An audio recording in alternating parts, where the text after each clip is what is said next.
La Liga president Tebas hits back at Real Madrid. La Liga president Javier Tebas has this week aimed a less than subtle dig at those in the boardroom at Real Madrid. This comes in response to Los Blancos' recent schedule change request. For those who may have missed it, earlier this week, Real Madrid sent a formal letter to La Liga. As much came to request for their opening league fixture of the coming season, scheduled for August 19 against Osasuna, to be pushed back to a later date. The new date proposed was October 29, with Osasuna understood to have been on board with the idea. The efforts of those in the boardroom at the Santiago Bernabeu came with Real Madrid. Speaking to the media on Saturday, in quotes relayed by Mundo Deportivo, La Liga's president explained. It's a decision that doesn't correspond to La Liga, but we've already made it clear that it shouldn't be changed. PSG doesn't change in France's Ligue 1, nor does Chelsea in the English Premier League. Real Madrid wanted to have 21 days of preparation, but they're going to have 20. I don't think they'll lose the match they're going to have against Osasuna for one day. At the time, having still been in the thick of their campaign at the Club World Cup. Nevertheless, La Liga showed little hesitation in rejecting the proposal out of hand. And as alluded to above, this weekend, as much has been followed up on by a staunch statement on the part of Javier Tebas. Speaking to the media on Saturday, in quotes relayed by Mundo Deportivo, La Liga's president explained. It's a decision that doesn't correspond to La Liga, but we've already made it clear that it shouldn't be changed. PSG doesn't change in France's Ligue 1, nor does Chelsea in the English Premier League. Real Madrid wanted to have 21 days of preparation, but they're going to have 20. I don't think they'll lose the match they're going to have against Osasuna for one day. Fan asks Rodrigo if he's joining Arsenal as Real Madrid prepare for transfer. Real Madrid star Rodrigo was giving nothing away when asked by a fan if he will join Arsenal this summer. The Brazil international's future at the Santiago Bernabeu is in major doubt, having been benched for 5 of their six matches at the Club World Cup in the United States. The relationship between club and player soured towards the end of last season, and while Xabi Alonso's arrival in the Spanish capital initially appeared to ease tensions, a summer departure is being considered. Real are prepared to sell the 24-year-old, valuing him at €80 million, £67 million, with, as reporting Rodrigo has become more of a problem than a solution at the club. Arsenal have been in contact with the winger's representatives since May, with Mikel Arteta a huge admirer. Get personalized updates on Arsenal every day. Wake up to find news on your club in your inbox every morning with Metro's football newsletter. Sign up to our newsletter and then select your team in the link we'll send you so we can get football news tailored to you. It remains to be seen whether the Gunners are still interested in pursuing a deal with Noni Madueke, set to arrive from Chelsea in a £52 million deal. On Friday, Spanish outlet El Chiringuito shared a clip of Rodrigo taking in the sights in New York City, with a fan approaching him and asking, "Are you going to Arsenal?" in English. Rodrigo did not reply, instead moving on to pose with another fan for a selfie. The Brazilian's future will likely become clearer in the coming weeks, but his persistent absence from the side in the US over the last month has fueled speculation he will leave.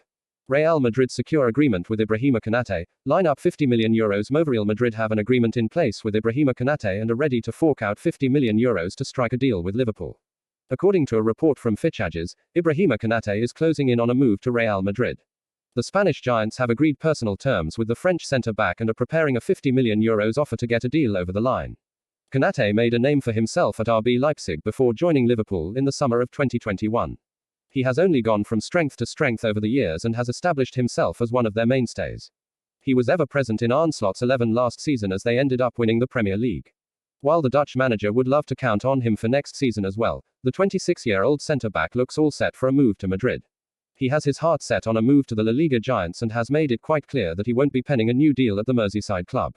With him entering the final year of his contract, the Reds wanted to extend his stay.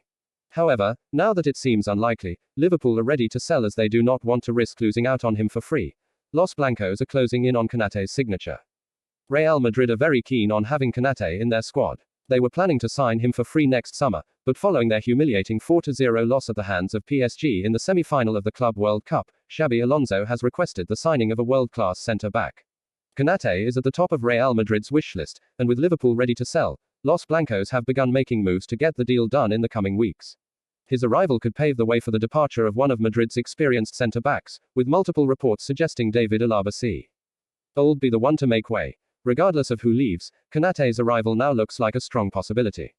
The Spanish giants have already held talks with the player and have received the green light from his end. The report suggests they are preparing a €50 million offer, which could be enough to seal the deal. However, with less than a year left on his contract, it remains to be seen whether Madrid will go that high. Real Madrid legend Toni Kroos has backed rising star Arda Güler to have a crucial season under Xabi Alonso. Alonso has impressed on his return to Madrid, after agreeing a deal to replace Carlo Ancelotti in May, but his squad remains a work in progress. A resounding 4-0 FIFA Club World Cup defeat to PSG in the tournament semi-finals laid out how much there is to do in the Spanish capital. The club have already backed Alonso in the summer transfer market with Trent Alexander-Arnold and Dean Howison landing from Liverpool and Bournemouth respectively. Why? Argentina international Franco Mastantuono will complete his move to Madrid when he turns 18 in August, but Kroos has previously suggested Alonso is missing a player similar to himself. Alonso has rotated his midfield options in the USA, with Arda Güler granted a greater role, with the Turkey int. National deployed in a midfield slot. Kroos backs Güler to bounce back from Club World Cup where Güler caught the eye in North America, in his favored central position, alongside Jude Bellingham and Fede Valverde. However, he was caught out several times in defensive situations against Luis Enrique's side, with Bellingham openly frustrated at how PSG broke past him. Kroos has backed Güler to learn from the experience, and ultimately his attacking influence balances his defensive shortcomings. If you have a player like that, who can play between the lines, I'm okay with turning a blind eye if he loses a duel, he stated on the Einwag Mal Lappen podcast. The important thing is he's clear about his role and participates in the team's defensive effort. Alonso has given him lots of game time so far. Last season he was ready football-wise, but physically he's taken a step forward. Güler only managed one goal at the Club World Cup, but he laid on a pair of assists in the quarter-final win over Borussia Dortmund. What Real Madrid's semi-final humbling means for Xabi Alonso's new era. Real Madrid's 4-0 dismantling at the hands of PSG in the Club World Cup semi-final was not just a defeat, it was a wake-up call for Xabi Alonso. While the departure of Carlo Ancelotti was certainly a blow given how successful he had been, it was certainly time to move on from the Italian manager. With Xabi Alonso coming in, there was a lot of excitement amongst the Real Madrid fans thanks to his sensational work at Bayer Leverkusen. The Spanish tactician showcased a lot of promise right from the start as his team slowly started dominating the proceedings at the 2025 FIFA Club World Cup. While they began the tournament with a disappointing 1-1 draw against Al Hilal, things started to fall into place with every passing game. However, it all came crumbling down when they squared up against 2024-25 UEFA Champions League winners PSG in the semi-final. While many expected Los Blancos to bring an end to the French giants' dominance, Luis Enrique's team blew them away as they won 4-0 on the night. It was a hard lesson for the new Real Madrid boss, who now has very little time left to get things on track before the start of the new season. The Merengues' defeat in the semi-final was more of a reality check. While costly errors from Raúl Asensio and Antonio Rudiger within the first 10 minutes handed PSG a commanding lead, Los Blancos were far from their best, and they were simply the second best in all departments. While those errors had a big part to play in that defeat, we cannot really pin the loss solely on defensive mistakes, as PSG were the ones who dominated the proceedings, and they were deserved winners. Their midfielders controlled the tempo, and while Real Madrid's star-studded team kept chasing the ball for the majority of the 90 minutes. The French side's control was so complete that, at times, they appeared to be toying with their Spanish opponents, exposing gaps and forcing hurried decisions. Over the pitch. Do Real Madrid need more signings? It is tempting to look at a heavy defeat and demand new signings, but context matters. Real Madrid were without two key summer arrivals, Dean Howison, suspended after a red card in the quarter-final, and Trent Alexander-Arnold, sidelined by injury.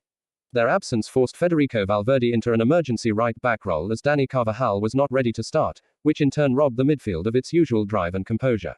Against a team like PSG, that reshuffling proved costly. With Franco Mastantuono and Alvaro Carreras set to join the squad in the coming weeks, Madrid seem to have everything they need to succeed next season.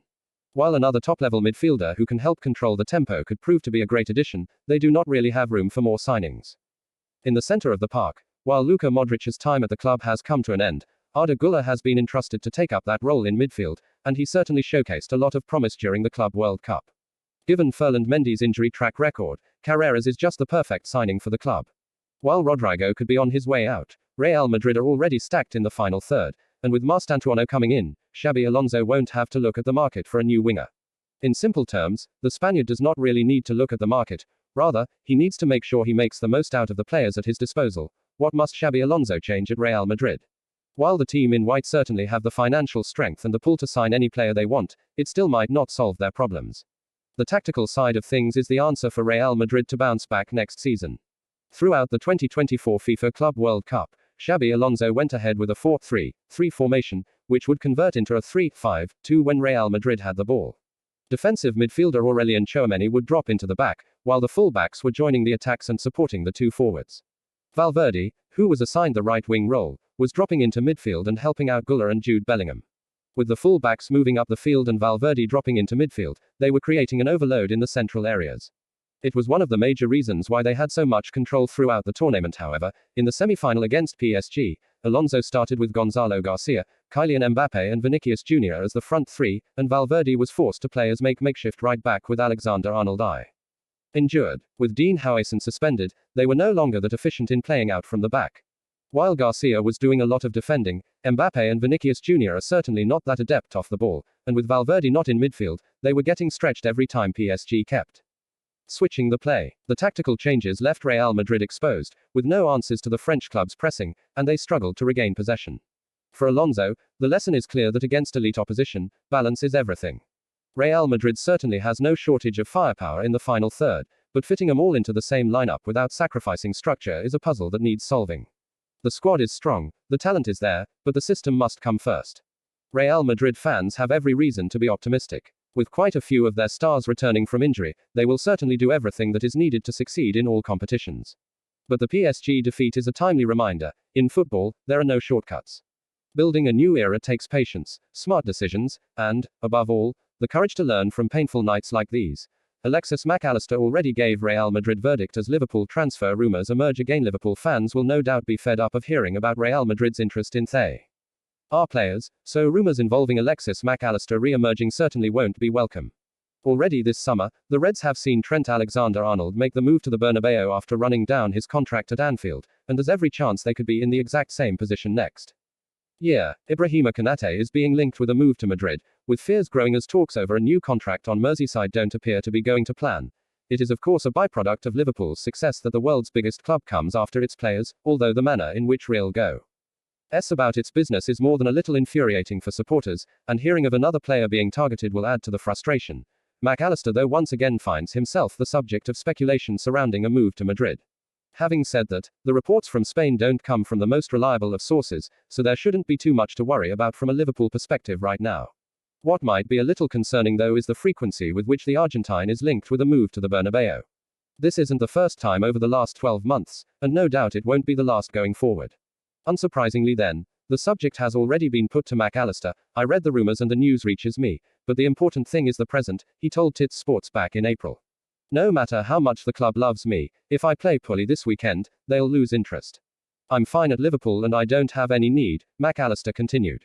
I have a lot of respect for the club, and I don't think it's necessary to talk about other clubs. Quote, it's not just the 26-year-old that has been asked about a move to the Spanish capital, with his father also broaching the subject earlier this year. Show your support for Liverpool with apparel from Fanatics. The digital sports platform has this Liverpool Nike 2024 25th home custom replica jersey, a Mohamed Salah Liverpool Nike 2024 25th third replica jersey, and more merchandise for Liverpool fans. Prices vary. Fanatics. Shop here. For now, I don't think so. Time will tell, he said. Alexis is very happy where he is. He lives in Manchester, and on the block where he lives is Andy Robertson, Joe Gomez, and 4 blocks away is Lisandro Martinez of Manchester United. Alexis speaks English well, understands the rules of the game, and converses with people. I think it's been the best thing he's had, and that's why the adaptation was easier.